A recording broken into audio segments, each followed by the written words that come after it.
Shit, I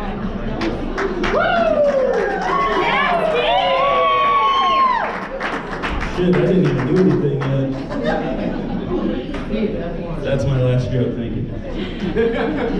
Welcome to Lansing Corners Comedy Night 5.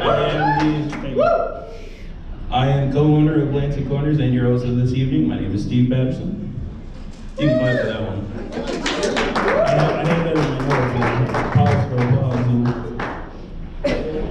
Thanks everybody for coming up. A couple house cleaning things. Please keep the talking to a minimum. I don't give a shit if you yell at me. I'm used to it. But these people are my paid talent, so be nice to them. Also, silence your cell phones unless you really need to not do that. So, I'm here all the damn time, and I figure I might as well have some fun. So, we're a little late because I had some stuff to fix. But here we are, so let's do some comedy. I was on vacation a couple weeks ago, and I don't get a lot of vacations, but I got one. I was on a cruise for a little while. That was a hell of a deal. If you've never been on a cruise. We stopped over at the Bahamas, and let me tell you, if anyone tells you you should go there, don't. That shit was awful, if I'm being honest with you. We went on the Google. We really didn't have a plan, so we went on the Google. We're like, what are we gonna do? Number one thing that came up on Google is don't get mugged. I was like, shit, this should be cool. I'm walking down the street, right? And I feel a woman grab my wrist. I thought it was my girlfriend. Nope. This lady is tying this bracelet onto my wrist. And this shit was super quick. It was so quick that she should be on a NASCAR pit crew. She should be working for Tony Stewart. This chick was quick. I was like, what are you doing here? You should be in the Daytona 500. That's how you tell a race joke without offending anyone. Thank you. So, there's no possible way to actually relax in the Bahamas, because you walk around, you go down to the beach or some asshole trying to sell you a lawn chair, what am I going to do with that? But just people constantly trying to sell you stuff. I leave the beach, some guy's trying to sell me weed, all right? We got any weed smokers around here? I don't know. Okay. No, not over here. See, I'm one of them dare kids. Y'all ever been to the dare? You know what I'm talking about? When I was in the 4th grade, we had this training. You had to sign a little contract. Don't worry, I'm not going to try drugs, It's drugs and alcohol resistance education. That's what the DARE stands for, if you didn't know. So anyway, this fella comes up to me, he's like, hey, 420, I'm like, not really, but okay, and I'm like, all right, I gotta remember my DARE training, right? So I was like, all right, you should know this in any language. No thank you. And this dude looks at me and he goes, pendejo.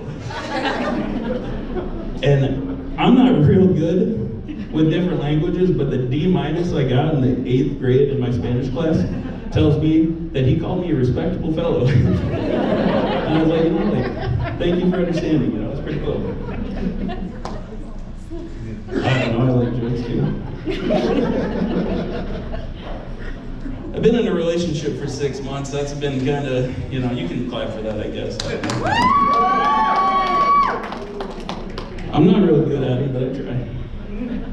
A lot of times when I was single, people always asked me what my type was. I was like, shit, I don't get a type. That's what got me into this mess.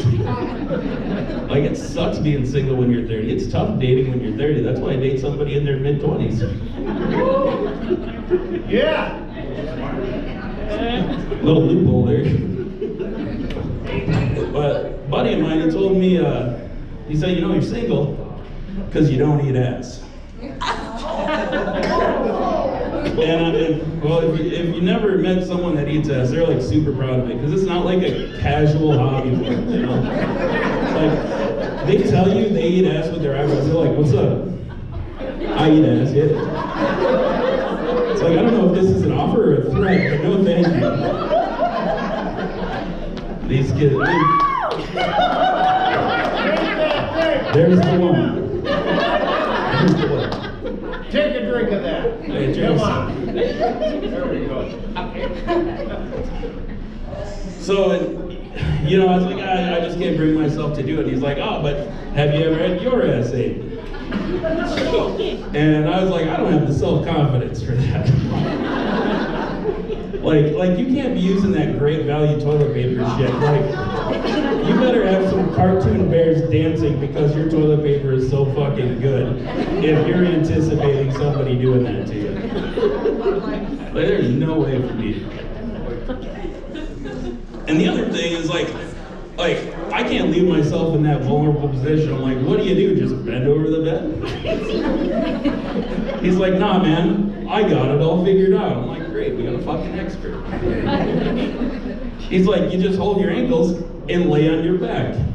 And I'm picturing this grown-ass man like a turtle that's fucking stuck. All right, I guess you got it all figured out, buddy.